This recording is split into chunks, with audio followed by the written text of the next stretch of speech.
Aujourd'hui à Orvault, il y a 26% de la population qui a 60 ans et plus, et cette population représentera un tiers d'ici 4 à 5 ans.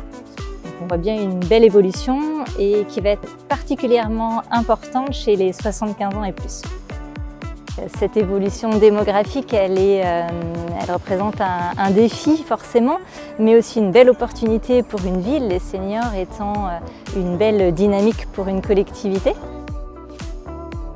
La commune d'Orvault bénéficie d'une vitalité associative remarquable qui touche l'ensemble des habitants et des habitantes, des plus jeunes aux plus âgés. Les seniors orvaltais trouvent ici une offre à la hauteur de leurs attentes. 75% d'entre eux adhèrent à une association. De multiples activités, particulièrement adaptées au vieillissement, sont proposées par une grande diversité d'acteurs présents dans tous les quartiers, comme Orvault Retraite Active, les centres socioculturels de Plaisance et de la Bugalière, Soleil d'automne à la Bugalière, l'association des résidents du Bois-Ragnais, l'amicale du Petit Chantilly, ou encore le club des retraités du Petit Chantilly.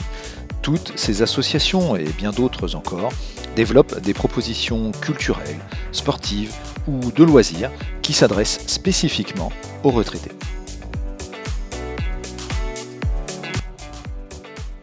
La ville d'Orvault met également en place différentes actions autour des activités physiques et de bien-être, de la culture et dans l'accompagnement des personnes en situation de fragilité.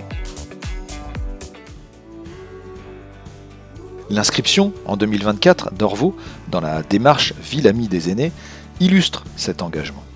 Depuis un an, les services de la collectivité travaillent ainsi avec l'ensemble des partenaires à l'élaboration d'un plan d'action.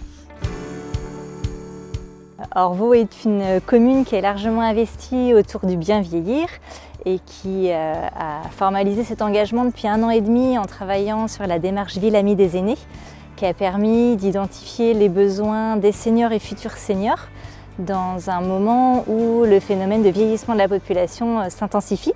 Cette évolution démographique, elle oblige Orvault à adapter ses politiques publiques, qu'elles soient en lien avec l'urbanisme, l'habitat, mais aussi le lien social, la culture, le sport, etc.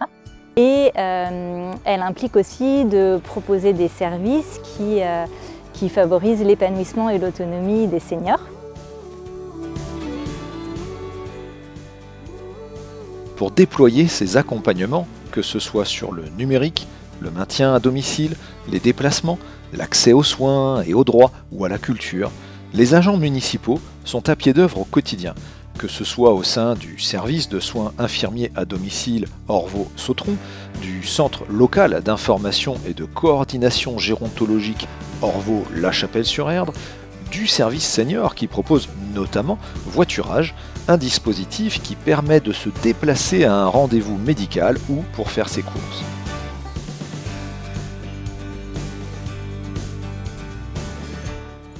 Très bien. C'est un service pratique. Déjà de pouvoir aller faire des courses, aller dans les grandes surfaces, c'est quand même quelque chose de très pratique. Ah oui, très bien, oui. Surtout qu'on n'a pas de véhicule, on n'a rien. Oui, je vais au docteur, à la pharmacie, au SPAR. Et puis si je veux me promener, ben, je me promène. Voilà.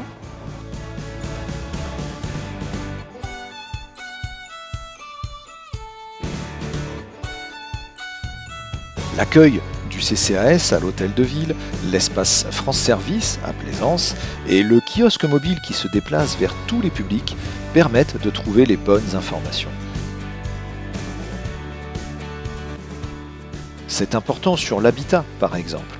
Les logements classiques sont désormais complétés par de nouvelles solutions de cohabitation ou des établissements médico-sociaux.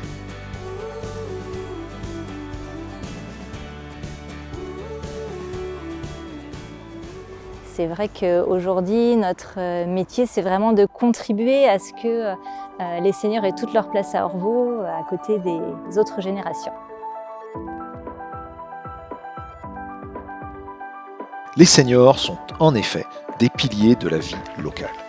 À Orvault, 42% d'entre eux sont impliqués en tant que bénévoles et 28% envisagent de le devenir. En plus du soutien apporté à leurs proches, ils et elles constituent une ressource essentielle à la vie associative. L'association s'appelle Salentine Coup de Pouce et nous faisons de l'aide aux devoirs pour les enfants de l'école primaire de la Salentine, donc du CP au CM2.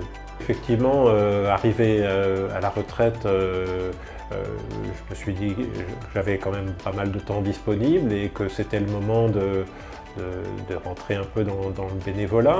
Je suis content d'aider des enfants qui ont un peu de difficultés scolaires. C'est bien pour l'égalité des chances aussi. C'est une manière de contribuer au lien social, de se sentir utile, de faire société.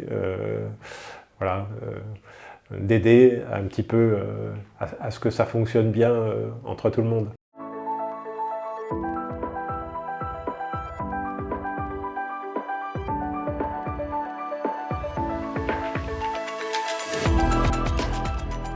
Faire partie d'une association en tant que retraité, ça permet de rester actif, rencontrer des gens et puis d'apporter ses connaissances au bénéfice de l'association. Et surtout, beaucoup de rencontres avec des gens nouveaux et rester ouvert d'esprit tout au long de sa retraite. Voilà.